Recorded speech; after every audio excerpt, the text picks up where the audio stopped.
Yeah, good morning. Nice to see that many of you.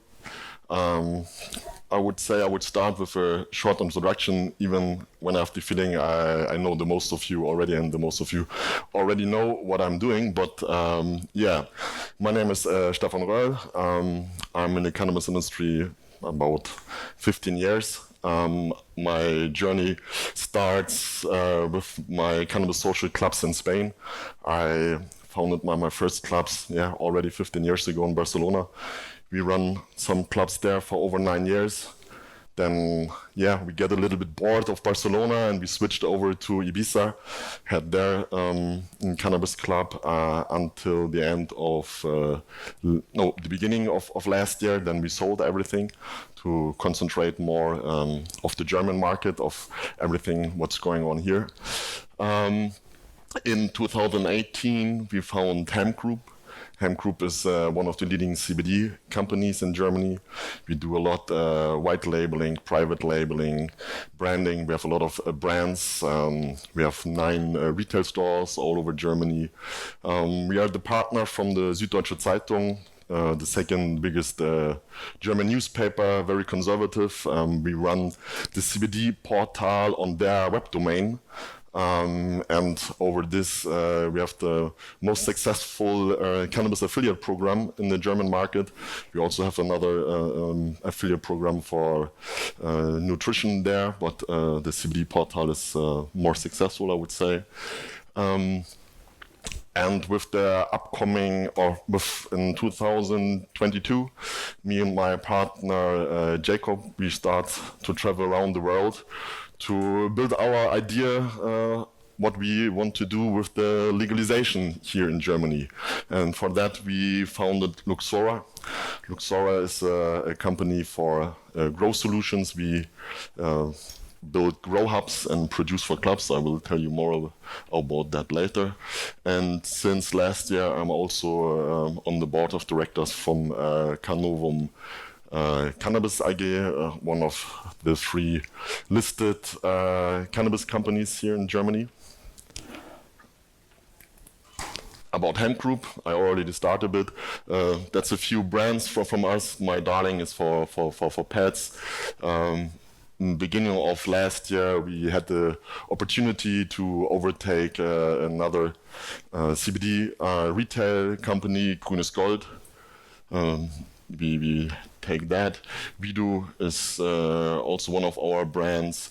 Hempgroup is our CBD lifestyle brand, where we have our tinctures and other CBD products. With Happy Buds, I always tell we make recreational cannabis since 2018. Recreational cannabis, how it was possible, so everything without THC. But we already sold flowers, hash, vape pens since then in our stores.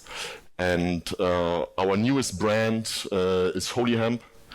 This brand we founded for the legalization, and since the 1st of April we are quite successful in selling seeds.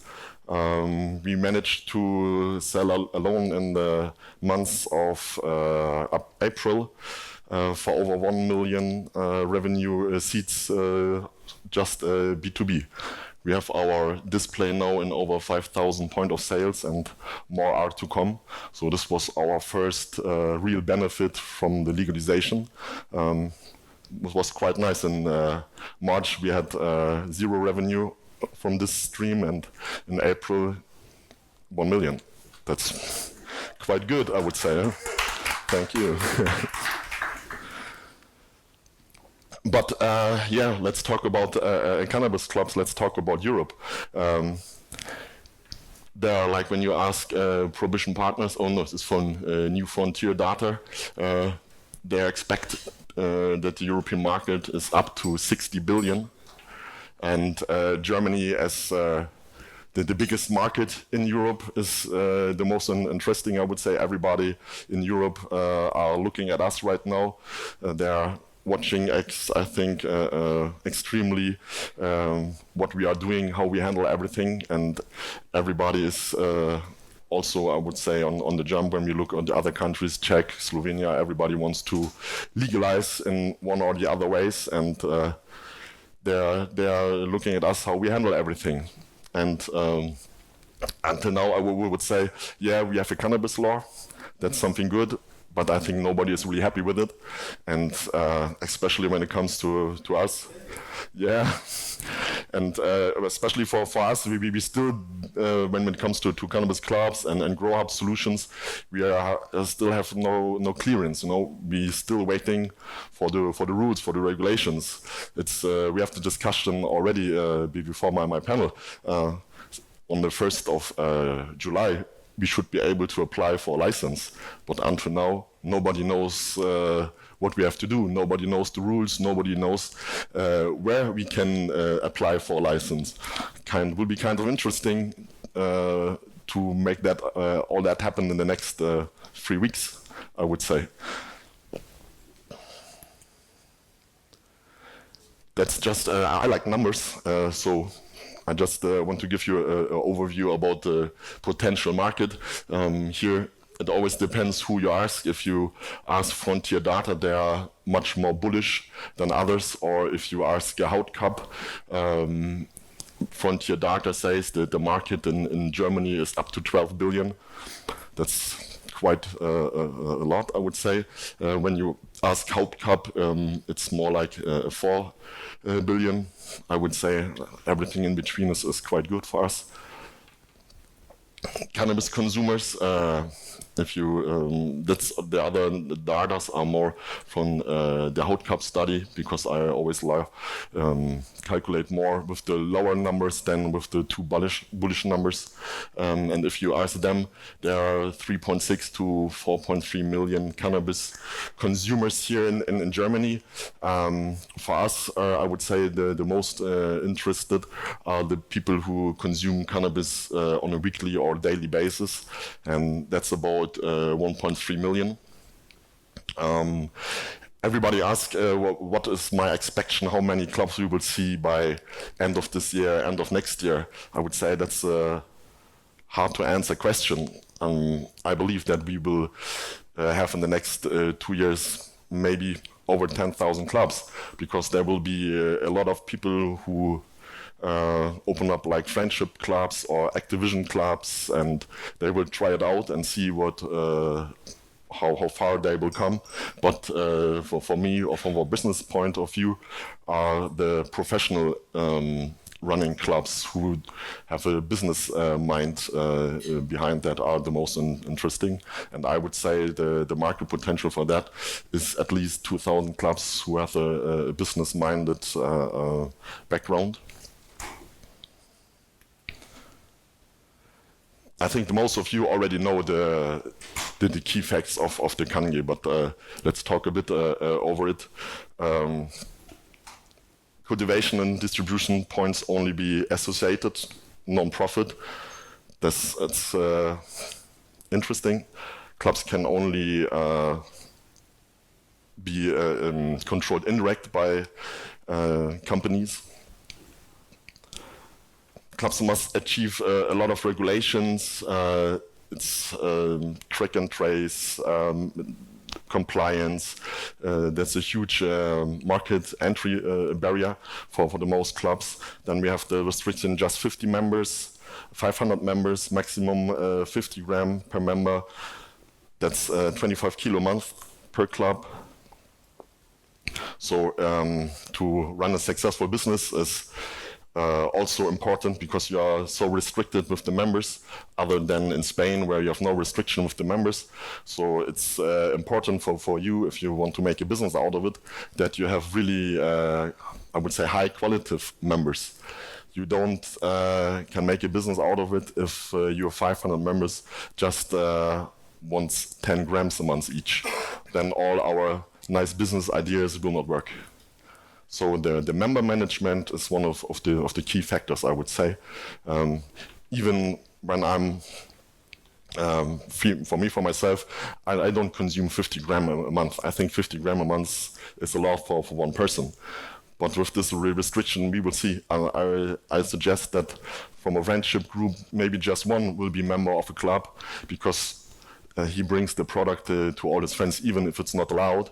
But there are no other benefits, because we cannot consume in our clubs. So it's not like in Spain, where you really can consume. I like the Spanish model. I have a lot of experience, like I told you guys before.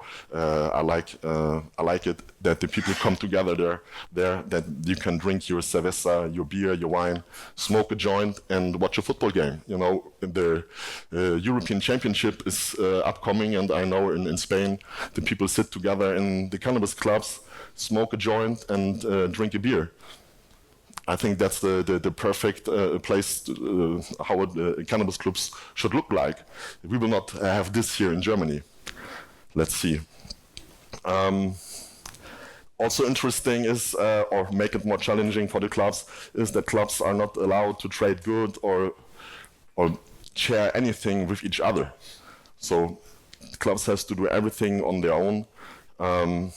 But that means also if a crop fails, you are in big trouble, because I don't think your members will wait 3 months if you have another crop. If a crop fails, you will lose all your members. Each person can only be member in one club. It's also difficult, I would say. And then we have all the restriction with the distance in between schools, kindergarten, playground, sports facility. That makes it nearly impossible to have dispensaries in the city. When you look at Hamburg, Berlin, there are really just a few spots where it's possible to open up a cannabis association, cannabis club. That's really challenging. But on the other side, we also have some good points, but that's, I would say, more on the medical sector. Since cannabis is not a narcotic anymore, it's much more easier for doctors to prescribe it. It's much more easier for the pharmacies to handle everything with it. That's a huge benefit. But like I told you before, we still don't know the final rules, the final law. The first change, the law is intact since 1st of April, and we are already in the first change of the law, and we will be waiting for the first change. I think there are two critical points when it comes to grow hub solutions. Is that it will only allow that a company can provide one service to cannabis clubs. So it will be not allowed that one company can provide more than one service to a club. That makes it also for a professional solution a bit more difficult. It's not so that we cannot find a solution for it, because then we just found a lot of more companies, and every company just have one service. It makes it just more complicated. In the end, our regulators win nothing with this change of the law, I would say. And then also where everybody is a little bit, I would say, confused about that with the new in the new law, that they will forbid to have more than one club under one roof. That they don't like to have a big facility with like 20 or 40 or 30 clubs. But this is not a must. This is just an opportunity for the licensing authority. They can deny your license, but they don't have to. So what this brings us to interesting situation. I would say we will have like a real patchwork of regulations here in Germany. And it starts that every province can decide if they give out the license on a province base or even break it down more lower on a regional stage. So and I'm quite comfortable that there are some provinces in Germany, they will break it down to the regional stage. Then you have to deal with maybe majors of cities or other lower authorities, and this is something good, I would say, for professional solutions like us, because then we can go to one of the majors and show them our project, convince them that we do everything professional, and show them that we are willing to invest money in his area region. And I'm quite comfortable that we find majors that they will be happy if I tell them I want to invest like 10 million in your city. They gain tax money then. And so I'm not so stressed with this new regulation, and I don't see this as a deal breaker for our growth solution. That makes it more complicated. For example, I don't see that solution in Bavaria. Bavaria is very strict, and I also would say that Hamburg is not the best place to be. Hamburg is also very strict about that. But there will be other provinces and other regions who are more than happy to have a cannabis in the area.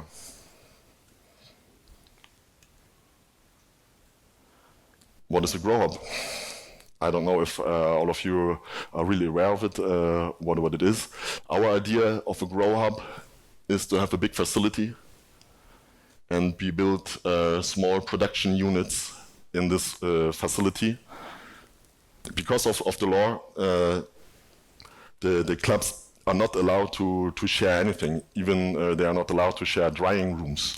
So everything has to be in this small unit. We have in this unit, maybe I have it on the next page, here a better picture. We have a grow room, a harvesting room, and a drying room inside. The good thing with the law is, or interesting is, that they just start to count the plant as cannabis when it starts to have flowers, the signs of flower at the plant. That means everything before is like a snippling, a clone, and then you can trade to each other. But that means you can have the first half of the grow you can have at one club, and you just deliver plants directly into flower into the units. So we can have this on a really productive stage running. Like each of these units will provide 25 kilos every 2 months, because we were cutting and directly putting new plants into flowering. Let's go back. This is just a short idea how we see it. Like with our units, they can produce 25 kilo every 2 months. So a club that's fully running needs 2 units, because the full running clubs need 25 kilo each month. By us, they rent it, and we will grow for them. One of our employees will always be a member in that club, and so we fulfill all the regulations. The regulations we know until now. We will see what else will come up. I'm quite confident that we will have some surprises in it, and but I think the most of us who work in the cannabis industry are masters of handle problems and finding solutions. I don't like this word problems. We don't have problems. We have challenges, and we will find solutions for it.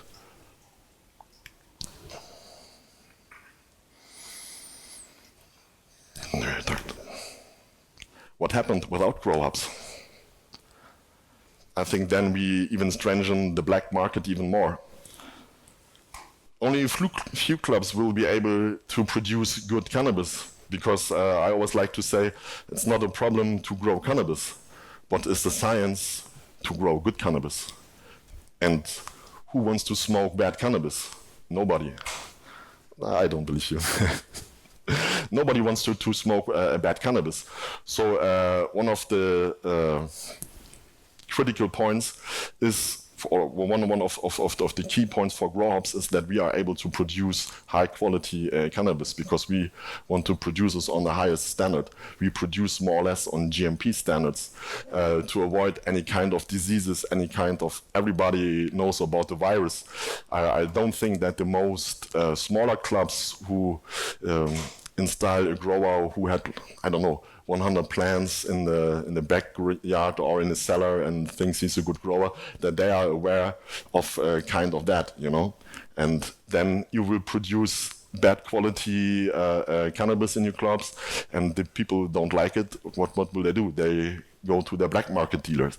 And with all that, we already strengthen the black market because right now on the black market, most of the stuff is with HHC or any kind of other stuff on it legalized, so you barely can find clean cannabis on the black market. But I'm quite sure this will change immediately when clubs will be there, and also with the also since it's more easy for the people to get to become a patient and get clean cannabis from the pharmacy.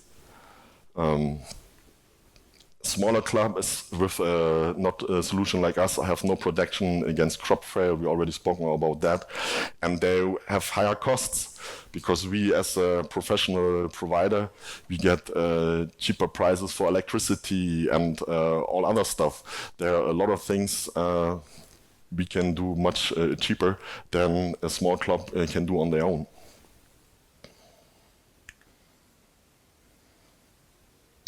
What are the other alternatives? Since it's more easy to become a patient, we already had this talk before. We in our bubble, everybody knows that's very easy to become a patient now. But when we speak with people outside of our bubble, they don't know how easy it is to become a patient. And even a lot of stoners, I call them stoners, they don't know how easy it is to become a patient and what kind of benefits they have. I see it like that. We had also this talk about that, if it's really like that, that as a cannabis patient, all the restriction when it comes to consumption doesn't work for you, because as a patient, you don't consume your medicine. It's your medicine, you have to take it. So even if you are next to a kindergarten or next to kids, you can consume your cannabis if you are a patient. Because I think with all the new rules and regulations, one funny thing is you're not allowed to smoke cannabis when kids are around or when people under 18s are around. But what will you do when you are in the park with your friends? You watch out, nobody is next to you, you hit the joint, and then some kids playing football comes around and they are running to you. But what should you do then? Should you run away? Throw your joint away? It's kind of, interesting. That's it, more or less.